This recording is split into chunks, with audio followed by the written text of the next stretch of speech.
সেই স্বাধীনতাকে যারা হরণ করে নিয়েছে, যখন তারা অন্যায় অপরাধ করেছে, তারা যখন লুটতরাজ করেছে, যখন বিএনপি সহ সমমনা বিরোধী দল তাদের বিরুদ্ধে বক্তব্য দিয়েছে, আন্দোলন করেছে, নির্বিচারে তারা আমাদের উপর গুলি চালিয়েছে, হত্যা গুম করেছে, আয়নাঘর বানিয়েছে, তারা মিথ্যা মামলা, পাহাড় সমান মিথ্যা মামলা দিয়ে আমাদেরকে কারাগারে নিক্ষেপ করেছে। সেদিন আমরা রাজপথে দাঁড়িয়েছিল, তাদের বিরুদ্ধে কথা বলতে পারি নাই। আমাদের সেদিন কোনো বাক স্বাধীনতা ছিল না। এমনি ভাবে স্বৈরাচারী শাসক, আপনারা জানেন, হাইকোর্টের বিচারক নিয়োগ থেকে শুরু করে নিচের আদালতের যে নিয়োগ ব্যবস্থা ছিল, তাদের দলীয় মানুষ ছাড়া কোনো মানুষকে সেখানে নিয়োগ দিতে দেয় নাই। নির্বাচন কমিশনে তাদেরকে নিয়োগ করা হয়েছে যারা তাদের পুতুল হিসাবে কাজ করত। সেই নির্বাচন কমিশনকে ধ্বংস করে দিয়েছে। এমনিভাবে এক এক করে রাষ্ট্রের সমস্ত প্রশাসন যন্ত্রকে তারা ধ্বংস করেছে।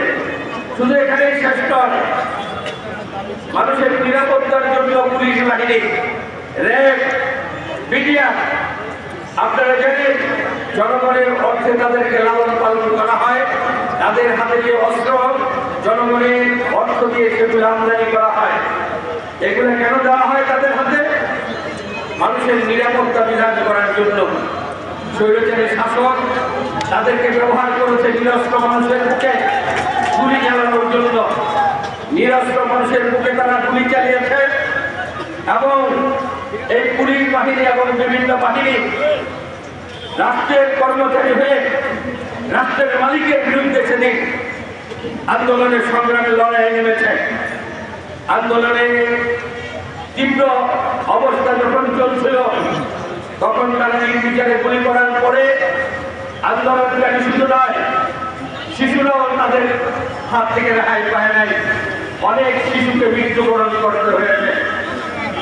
এই যে পুলিশ বাহিনী এবং বিভিন্ন বাহিনী জনগণের বিরুদ্ধে গিয়েছিল, আজকে যখন আমরা 5 তারিখে নতুন করে দেশ একটা গণঅভ্যুত্থানের মাধ্যমে স্বৈরাচার, আজকে আইন শৃঙ্খলা পরিস্থিতি দিন দিন অবনতির দিকে যাচ্ছে, কিন্তু সাধারণ মানুষ আজকে পুলিশের কাছ থেকে কোনো সাহায্য সহযোগিতা পায় না।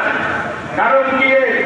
কারণ জনগণের বিরুদ্ধে স্বৈরাচার পুলিশকে ব্যবহার করেছে।